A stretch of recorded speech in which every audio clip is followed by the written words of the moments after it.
My wife said, "I'm inviting my ex to stay a month." I said nothing. Reddit stories. I'm a 36-year-old guy, and this happened at exactly 7:43 p.m. on a Thursday night. I was standing in our kitchen, stirring a pot of chili, when my wife, Rebecca, she's 34, leaned against the counter with her phone in her hand and said, almost casually, "I'm inviting my ex, Daniel, to stay here for a month."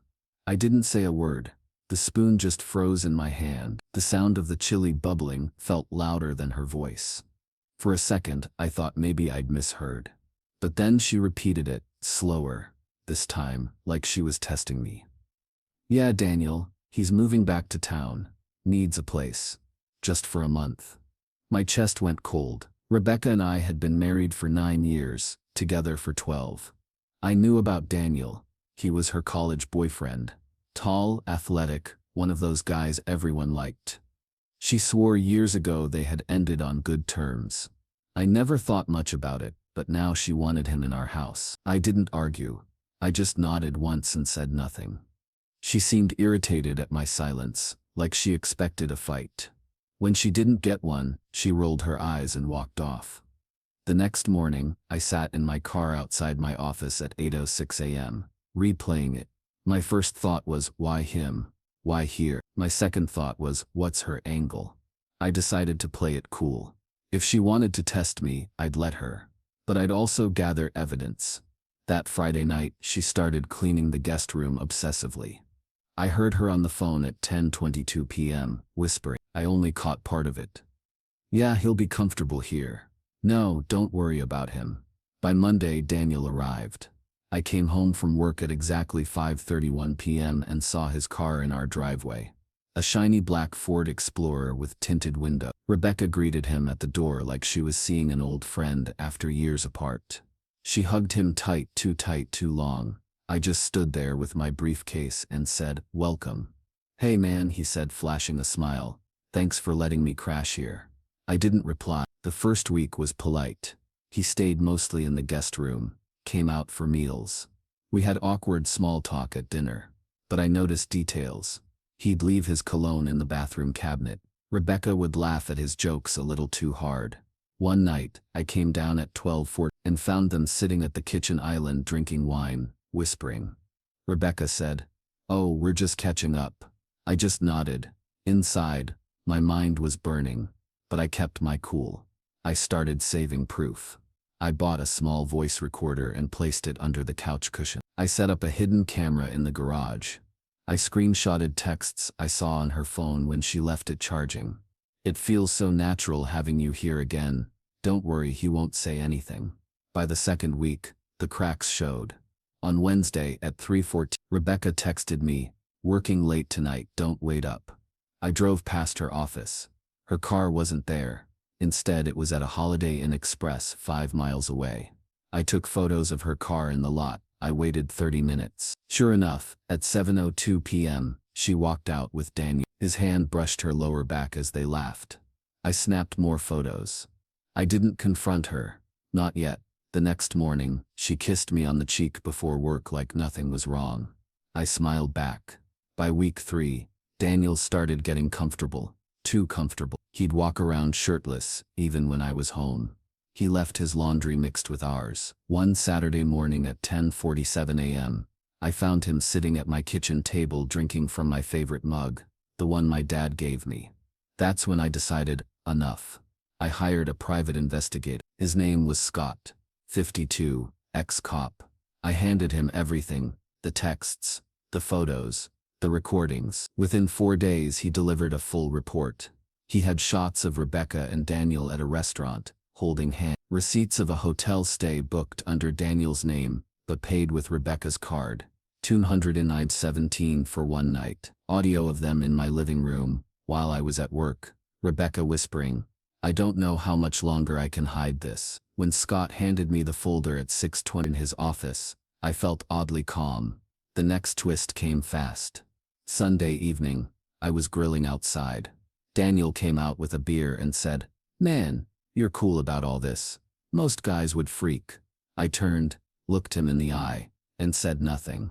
He smirked like he knew something. Later that night, I checked the hidden camera in the garage. At 11:48 p.m., it caught Rebecca sneaking out to his car. She carried an overnight bag. They drove off together. I saved the footage. By the end of week 4, I had a binder full of evidence. Photos, texts, recordings, receipt. Every page told the same story. Rebecca and Daniel weren't just catching up. They were having an affair under my roof. The breaking point came on a Tuesday night. At 9:17 p.m., Rebecca came into the living room and said, "We need to talk." I set my book down. She sighed. I think we've grown apart. Daniel and I, we have history. I feel like maybe we're meant to explore this again. I don't want to hurt you, but I need to be honest. I stared at her, calm, collected. Then I said, "Are you kidding me?" She blinked. "I'm serious." I leaned back, folded my arms, and said, "Sounds like consequences." She looked shocked that I wasn't begging, wasn't fighting. She muttered, "You're so cold." I replied, "That's a personal problem." I didn't raise my voice. I didn't show her the evidence. Not yet. I just let the silence sit heavy in the room. The next day I called a lawyer. Her name was Claire, 41, sharp as a blade. I showed her everything. She looked through the binder, shook her head, and said, "This is airtight. She's going to regret every choice she made." We started drafting papers. At home, Rebecca acted like nothing had happened. She and Daniel laughed in the kitchen, made inside jokes, left wine glasses on the counter. But I stayed calm, methodical. Every time I walked past them, I thought, by the end of the month, I was ready to strike.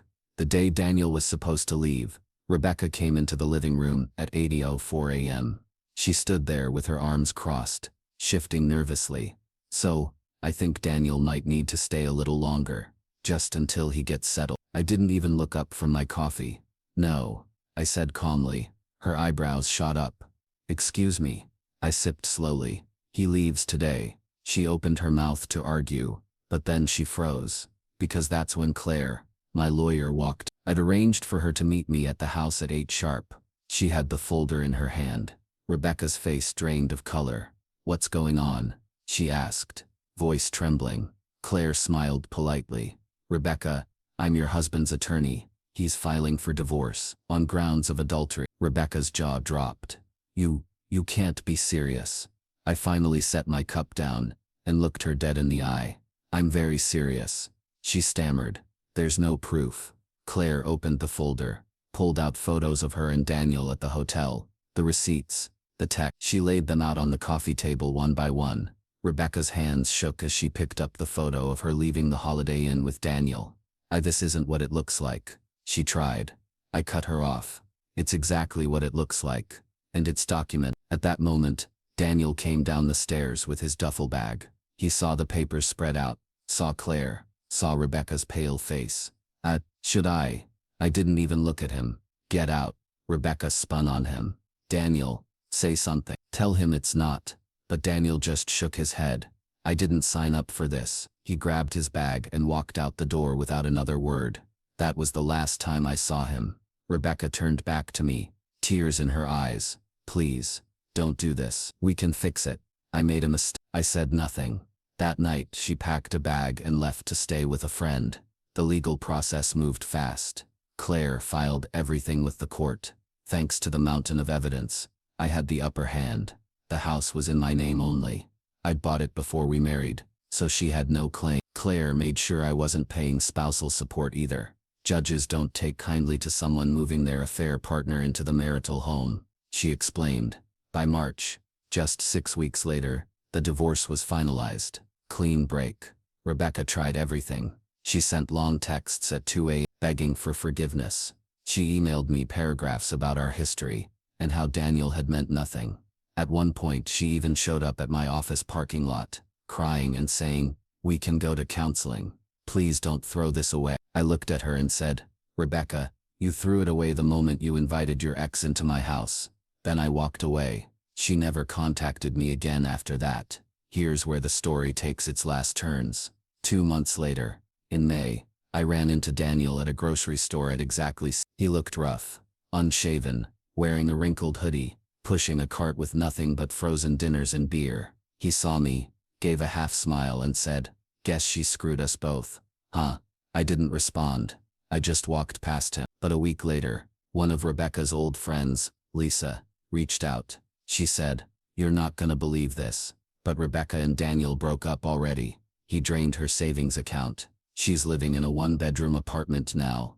I'll admit, I felt a flicker of satisfaction, not because she was struggling, but because consequences had finally caught up. Meanwhile, my life improved. I poured my energy into my career. By September, I'd earned a promotion, senior project manager with a $15,000 raise. I also joined a running group. That's where I met Allison, a 33-year-old nurse. Kind, funny, grounded, nothing like the chaos Rebecca had dragged into my life. When Allison asked me about my past, I told her the short version. My ex-wife invited her ex to live with us. It didn't end well. Allison laughed and said, "Sounds like a nightmare." I smiled. It was, but it's over. Reddit has a way of asking, "So what happened after?" Here's the long-term aftermath. Rebecca tried to rebuild her life, but word spread in our social circle. People knew what she'd. Friends pulled away. Even her own sister Megan told me later. She embarrassed all of us. She thought she was being clever, but it backfired. Daniel, last I heard, he left town again. No one knows where he went. I sold the house a year later, bought a smaller place closer to my office, and started fresh. Allison moved in after 8 months of dating. Life is quieter, calmer. Looking back, the part that sticks with me isn't the affair itself. It's that moment in the kitchen when Rebecca first said, "I'm inviting my ex to stay a month." Like it was nothing. Like it was nothing. Like I was supposed to just accept it. But I didn't explode. I didn't beg. I stayed calm, collected, methodical. And that's what saved me. Justice wasn't loud. It was paperwork, evidence, and patience. And in the end, it worked. So here's my message to Rebecca. If she ever stumbles across this, you thought you could play 2 games at once. You thought silence meant weakness. But silence was strategy. And strategy is what ended you. Thanks for following this journey, Reddit. Edit. For everyone asking if I'm happy now, yes, more than I thought I'd be. Rebecca's chapter closed. Allison and I are building something real. And if I learned anything, it's this. When someone shows you who they are, don't argue. Just collect the evidence and let the consequences do the talking.